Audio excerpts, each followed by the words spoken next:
Palem nasana miron tadringai matamdagi hona kafai chatpa heirakpa matamdu fauba palem nungsibi nahakna sinabiki nachabu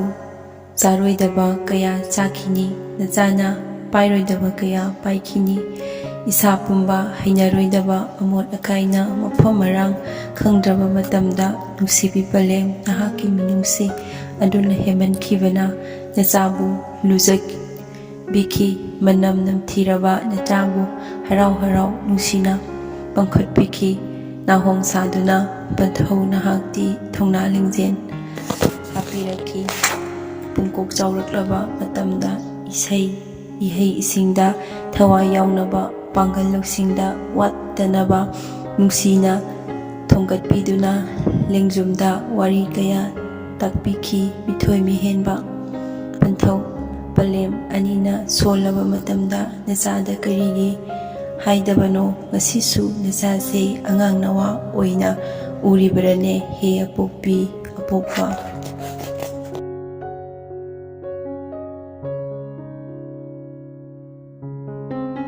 nupi khoidaba nupadi wahai khuding ifong phongna dongdonggi wahai haibane koiba migidi khangdeko Aina khwategi tanbase aina nungsibana ama yarakpana ama tongnabro noisho asi matangjidi ti bitte oiba nungsima pau purakpara groupta changla like comment amamtang nambiyo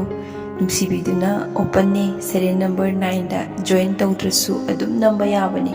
ko kauni ko aibu khanjaba khak nangdi aiga comment pinariba Bi makhaigidi comment khak piramdoini ko kari ingit tawrino haina as nanga kainaba mikupta ai sidoina haiba ngamba miga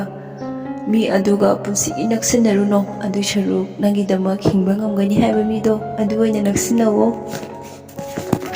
nungaijai date 12 faubada aigi sengwa friend masak khanglani sida idi nungai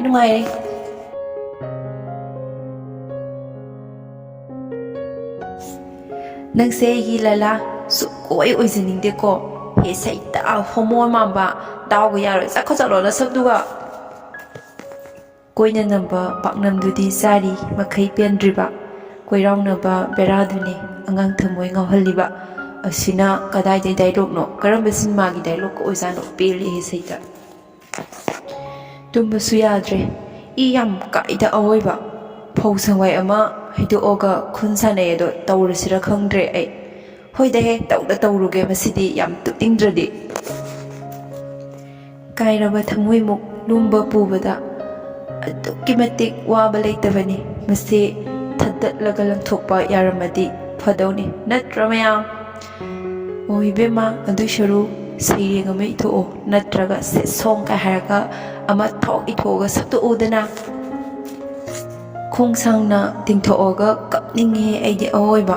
sum khalluraga tumhorage ko mayam good night kana pote khoidok sum saugaleba o ekhoigi homo manba hurama manba mawa nupado mawa mapau ta da guire group sida leiribo nangbo leiradi ongtang di haidang warsu hairodana good night mayam I wish my eyes could speak what my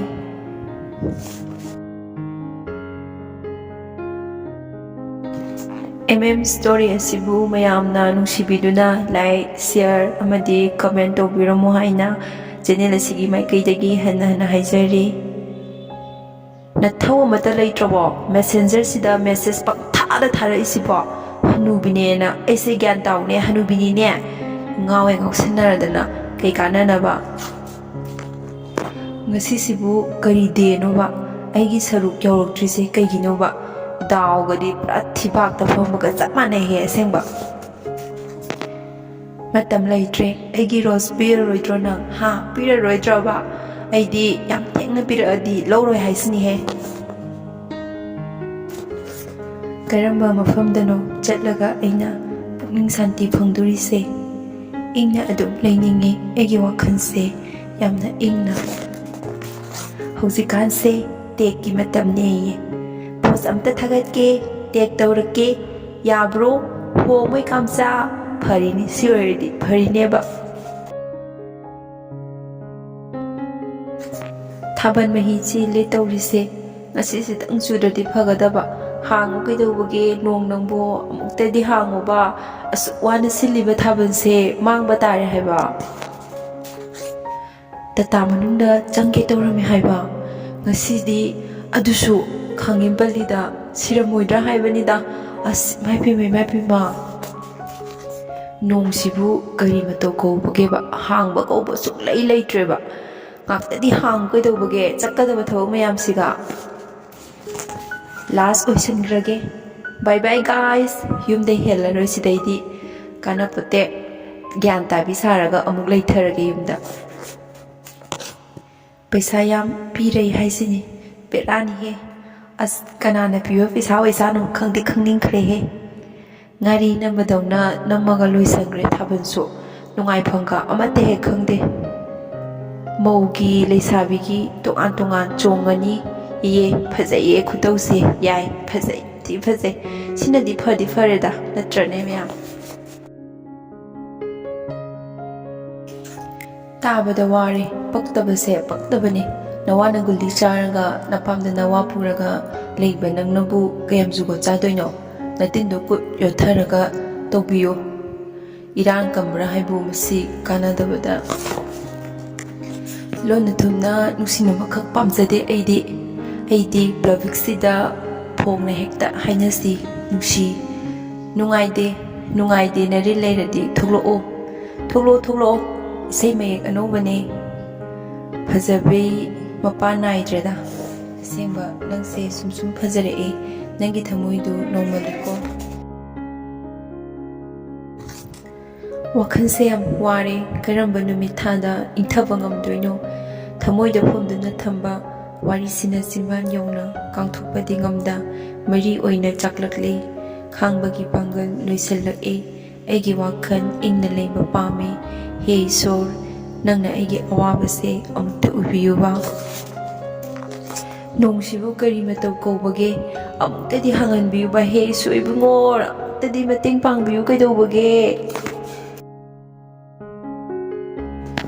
thagi status thamdriba mi amta thoglao nganu konge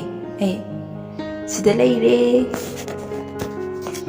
khulai lingdaba miga play tawba tale gun power ling hello training tawbo aduga ongtang changdamnara yingse phasabada khoidasade aigi wa tariba maha aduni aina khoidarise ngaujarise apikpi nupi singse yam samjabani thamoi su singjabani adubu nupa sumbadi fajana haibani natsin thiaini adu makhoi se kari mantra pai janoba khangnaba yawbro mayam I wish my eyes could speak what my heart feels for you, cause my lips can lie on what is true. Oops. Curious Kingi nupisingdo thoklakani khanbada YouTube yengba lepsari asengba phajana di ware he talle yengningre YouTube ka changdoba talle moi uni khanbada